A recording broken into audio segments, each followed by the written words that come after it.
Bonjour à tous. Aujourd'hui, je vous emmène à la découverte d'une œuvre fascinante, Lila, de Frans Hals.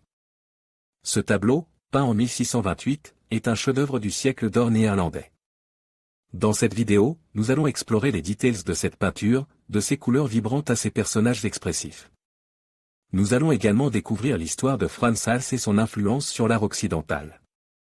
Alors, si vous êtes curieux d'en savoir plus sur Lila et Frans Hals, rejoignez-moi dans cette exploration artistique.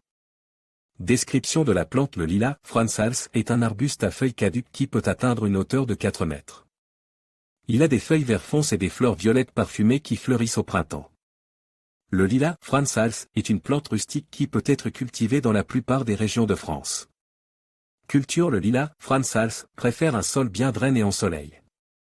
Il peut également tolérer un sol légèrement ombrage.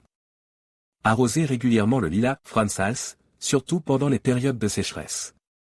Fertiliser. Le lilas, Frans Hals, au printemps avec un engrais équilibre. Exigence. Le lilas, Frans Hals, est une plante relativement facile à cultiver. Il est résistant à la plupart des maladies et des ravageurs. Cependant, il peut être sensible à l'oïdium et aux pucerons. Plantation. Le lilas, Frans Hals, peut être plante au printemps ou à l'automne. Creusez un trou qui est 2 fois plus large que la motte de racine du lilas. Placez le lilas dans le trou et remplissez-le de terre. Arrosez bien le lilas après la plantation.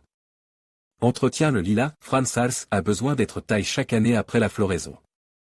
Cela permettra de maintenir la forme de l'arbuste et de favoriser la production de fleurs. Vous pouvez également tailler le lilas, Frans Hals, pour le garder à une taille plus petite. Utilisation. Le lilas, Frans Hals, est un bel arbuste qui peut être utilisé dans une variété de paysages.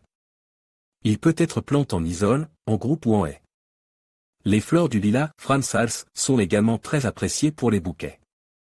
Conseil. Le lilas, Frans Hals, est une plante mellifère qui attire les abeilles et les papillons. Le lilas, Frans Hals, est une plante toxique pour les animaux de compagnie. Le lilas, Frans Hals, peut être cultivé à partir de graines, mais il est plus facile de le cultiver à partir de boutures.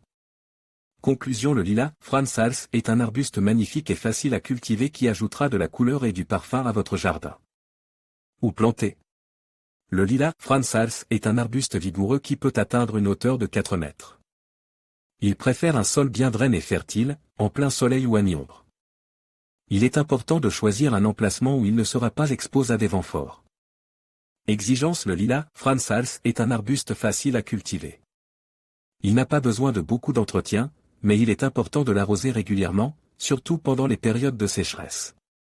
Il est également important de le fertiliser chaque année au printemps. Plantation. Le lilas, Frans Hals, peut être planté au printemps ou à l'automne. Il est important de creuser un trou 2 fois plus large que la motte et aussi profond. Placez l'arbuste dans le trou et remplissez-le de terre. Arrosez abondamment. Culture. Le lilas, Frans Hals, est un arbuste qui fleurit au printemps. Ses fleurs sont parfumées et de couleur violet fonce. Les feuilles sont vert foncé et brillantes. Le lilas, Frans Hals, est un arbuste qui attire les papillons et les colibris. Entretien. Le lilas, Frans Hals, n'a pas besoin de beaucoup d'entretien. Il est important de le tailler chaque année après la floraison pour maintenir sa forme. Il est également important de le fertiliser chaque année au printemps. Maladies et ravageurs. Le lilas, Frans Hals, est un arbuste résistant aux maladies et aux ravageurs. Cependant, il peut être sujet à la pourriture des racines si le sol est trop humide. Il peut également être attaqué par les pucerons et les cochenilles. Conclusion. Le lilas, Frans Hals, est un arbuste facile à cultiver et qui offre une belle floraison printanière. Il est un excellent choix pour les jardins de toute taille.